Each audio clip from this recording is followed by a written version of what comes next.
The majority of experts could be wrong whenever you have a pattern that looks like this.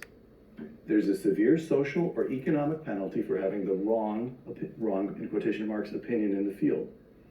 I agree with the consensus of climate scientists because saying otherwise in public would be social and career suicide for me, even as a cartoonist. Imagine how much worse the pressure would be if science was my career, close quote. Yeah, so nothing about the science, you're just looking at the human psychology of the thing, right? Well, that's at least half of it, Okay. the human psychology of it.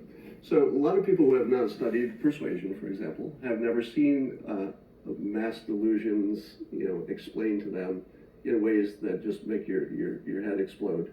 For example, a lot of people watching this have never heard of the McMartin school case. Right. Where a whole bunch of kids allegedly said that they'd all been, molested. Back in the 80s, as I recall. I think so, right? Late 80s, early 90s. Okay. So it's like all these people who had similar stories of molestation and satanic rituals and stuff. Apparently, and it turns out that all of it was false, because it's easy to manipulate kids into telling stories because you act like you want them to, and then they just do. So there are lots of stories of mass delusion. So in my world, it is common, and the examples I gave you, the food pyramid, etc., it's common for all the experts to be on one side and still be wrong. To the average person, that seems unusual, right? But it's not unusual if you've expanded your scope and you just look for these things and you see it everywhere. Somebody just sent me an article of 43 peer-reviewed articles that were just removed from some publication because it turns out somebody was gaming the peer review system. But here's the other part about climate science. Whenever you see a big, complicated projection model with lots of variables, and by the way, there's not just one of them, there are dozens of them, and the ones that didn't work they throw away, and there's lots of judgment about, we're going to adjust these numbers. We have good reasons. We're telling everybody, you can peer review it, right? But we're making some human decisions. And in that situation, there's a level of complexity of these models that makes the likelihood that they're right, start to approach zero as the complexity, increases. Now, part of my perspective on that is that I used to do that. Not with the bank or what? Yeah, so for the bank, I would do financial projections based on all these variables and assumptions and everything. And I knew that I could give you any answer you wanted. I would ask my boss, how do you want this to come out? And then I would just sit there with my spreadsheet and put in numbers until it came out. And so that's my perspective. But if you haven't been through that world, if you haven't lived in the corporate world and seen how many experts were wrong, let me give you the anecdote that just popped into my head. Years ago, I worked in a lab in a phone company where we were testing cell phones. And somebody was trying to test if they would be dangerous, with the EMF or whatever it is holding up to you. So the top engineer studies it, he looks at everything, and he concludes, no, there's no reason to be worried about holding these things up to your head.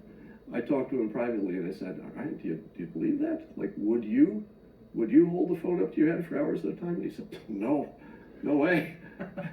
And this was the expert whose report the entire company made the decision on. He said, no, I wouldn't do it. One more quotation from your blog. Well, still on climate science because I think it illuminates a certain amount about your approach. Quote, if you believe that experts are good at predicting future doom, you're probably scared to death about climate change. But any danger we humans see coming far in the future, we always find a way to fix. And then predictions of food scarcity, we haven't run out of food. Predictions we'd run out of oil, we have more energy than we know what to do with. Quote, I refer to this phenomenon as the Adams law of slow-moving disasters. When we see a disaster coming, as we do with climate science, we have an unbroken track record of avoiding doom.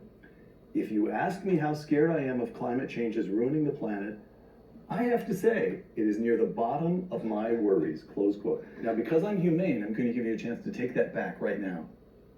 You live in Northern California, Scott. Now, most of you have been following the news, and you saw that the Paris Climate Agreement, the United States backed out. Trump takes us out of it, right? Right.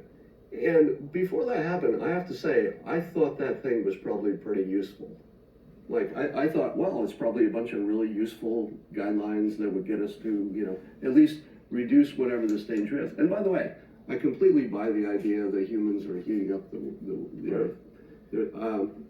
But So I'm buying that, and then the experts weigh in on how much difference it would have made if we'd stayed in. And it turns out, not really much of anything. It just wouldn't make much difference. I didn't know that. I actually thought, independent of the science, I thought that that agreement would make us do things that would change things. Turns out not so much. What did all the experts tell us before we actually looked at that agreement, with some detail? They all said it's important, it's vital to the Earth. Right. It's vital to the survival of the Earth. All the experts were lined up on that. I mean, as much as they were lined up for climate science. Today, good luck finding somebody who can still defend that agreement. I'm not talking about This the is science. 3 weeks or a month or something like that. It's only been a month, and we've completely redefined what we thought was reasonable. Okay, so now we have established that you have a fascinating story. Go ahead. Can I just You inject do anything one you thing? want to. So my contribution, I think, to the conversation of climate science Yes. is to break it into three categories and to treat them with three separate probabilities. All right? Because we're all sort of guessing what are the odds that this is right. Right. The basic science part, the chemistry, the physics, if you add the CO2 in a closed system, will it heat up under these conditions? Probably is solid. Right. Right? I'm not a scientist, but I would definitely believe the experts. Then there's the making the models part.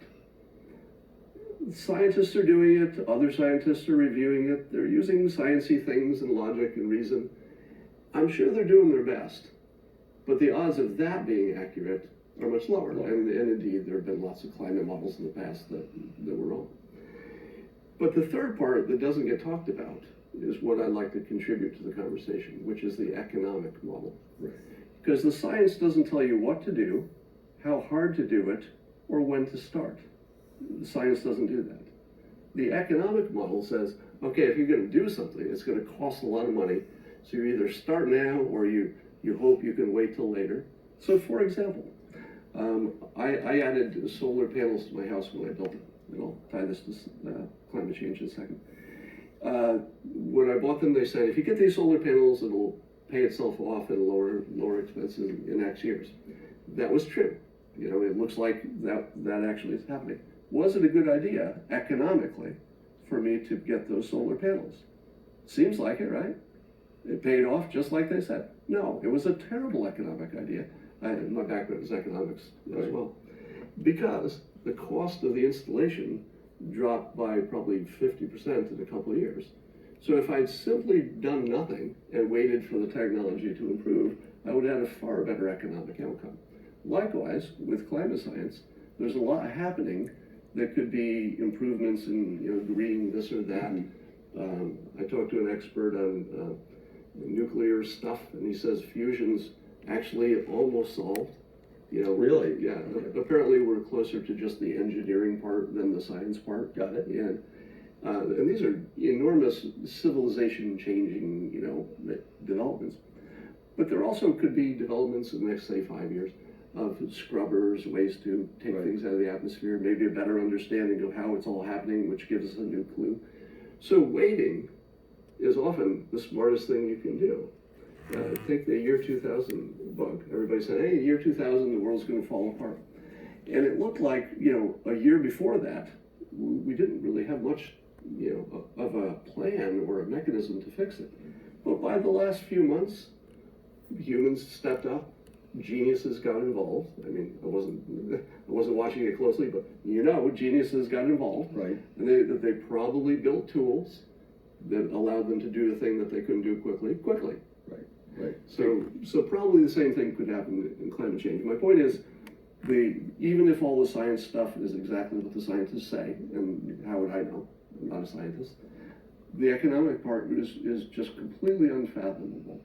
It's unpredictable by its nature. There has never been a good long-term economic model with lots of variables that worked out. Right. It's something that just hasn't been done. Right.